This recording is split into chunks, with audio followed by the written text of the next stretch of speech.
are the examples of queries in different languages. Firstly, it is in SQL or structured query language example. Here you can see that there is one statement: select first name, last name, phone from table phone numbers where last name is equal to Norton. इस Curie में हम क्या कर रहे हैं, सिर्फ इसको समझें। क्या समझना है? फर्स्ट नेम सेलेक्ट किया जाए, लास्ट नेम और फ़ोन, यानी कि कोई भी टेबल है फ्रॉम टेबल फ़ोन नंबर्स, एक फ़ोन नंबर्स का टेबल है, उसमें और भी फील्ड्स हो सकती हैं, लेकिन हम कौन सी सिर्फ सेलेक्ट कर रहे हैं?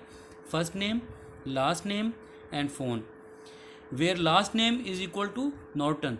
और उसमें भी हम सिर्फ कौन सी सिर्फ रिकॉर्ड चेक कर रहे हैं जिसमें लास्ट नेम क्या है? नॉर्टन। तो ये किसी पर्टिकुलर एक बंदे का रिकॉर्ड हो सकता है, या एक से ज़्यादा उस सूरत में आ सकते हैं जब एक से ज़्यादा नॉर्टन हो, एक ही नाम के एक से ज़्यादा बंदे हों तो वो उनके आ जाएंगे। तो ये इस तरीके से आप पर्टिकुलर रिकॉर्ड्स जो हैं वो फाइंड कर सकते हैं इस क्यूरी की मदद से। इसका ये सेंटेक्स है। जिस तरह किसी भी प्रोग्रामिंग लैंग्वेज में कोई सेंटेक्स होता है तो यहाँ पर एसक्यूएल का ये एक ख़ास सेंटेक्स है जिसमें आप first name, last name, phone ये आपने लिखा, सिलेक्ट शुरू में लिखा है, फ्रॉम टेबल वहाँ पर टेबल का नाम बताना है, और वेयर में आपने क्राइटेरिया सेलेक्ट करना है कि last name is equal to quotations के अंदर आपने नॉर्टन लिख दिया। कोई भी आप नाम लिख सकते हैं यहाँ पर, तो सिर्फ वो पर्टिकुलर रिकॉर्ड सर्च हो जाएगा। यही अगर क्यूरी आपने एक्सप्रेस में करनी हो, ये एक और क्यूरी की लैंग्वेज है, तो उसमें आप शुरू में कहेंगे यूज़ टेबल फ़ोन नंबर्स। यहाँ पर टेबल का नाम आप पहले बताएंगे कि कौन से टेबल में से लेना है, तो उसके लिए यूज़ कमांड यूज़ होती है, टेबल फ़ोन नंबर। और उसमें क्या लिस्ट करनी है चीज़ें? First name, last name and phone, यानी हमें सिर्फ फील्ड्स बतानी है कौन कौन सी चाहिए, फर्स्ट नेम, लास्ट नेम और phone. For last name is equal to Norton, तो यहाँ पर हमने क्राइटेरिया वहाँ जिस तरह वहाँ पर हम कीवर्ड यूज़ कर रहे थे वेयर, यहाँ पर कीवर्ड यूज़ हो रहा है for last name is equal to Norton. तो रिजल्ट जो ये डिस्प्ले करेगी ये भी सेम ही होंगे जो एसक्यूएल डिस्प्ले कर रही होगी।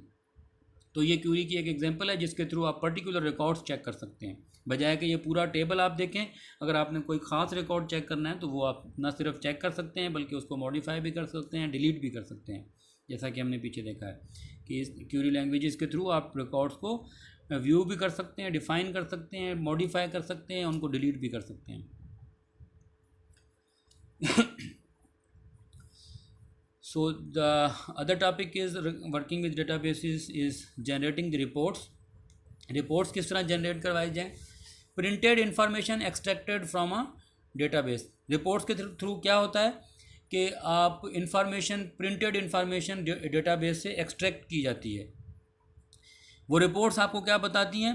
दे कैन कैलकुलेट डेटा की कैलकुलेशंस कर सकती हैं, कैलकुलेट डेटा पर रो, एक रो के हिसाब से, यानी एक रिकॉर्ड के हिसाब से कैलकुलेशन आपको शो कर सकती हैं।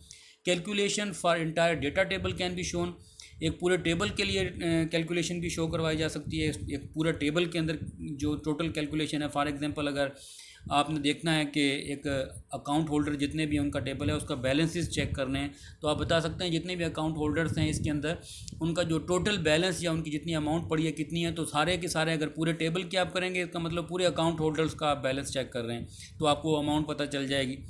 किसी एक का करना है तो वो भी आप कर सकते हैं। Pictures and formatting can be included. Report can also include pictures, वो अकाउंट होल्डर्स की पिक्चर्स हो सकती हैं या किसी भी डेटाबेस के हवाले से उनकी पिक्चर्स हो सकती हैं। अगर स्टूडेंट्स का डेटाबेस है तो स्टूडेंट की पिक्चर्स हो सकती हैं। सो ये रिपोर्ट्स के थ्रू आप ये चीज़ें कर सकते हैं, डेटा को कैलकुलेट कर सकते हैं। कैलकुलेशन पर रो भी हो सकती है, पूरे टेबल की भी हो सकती है।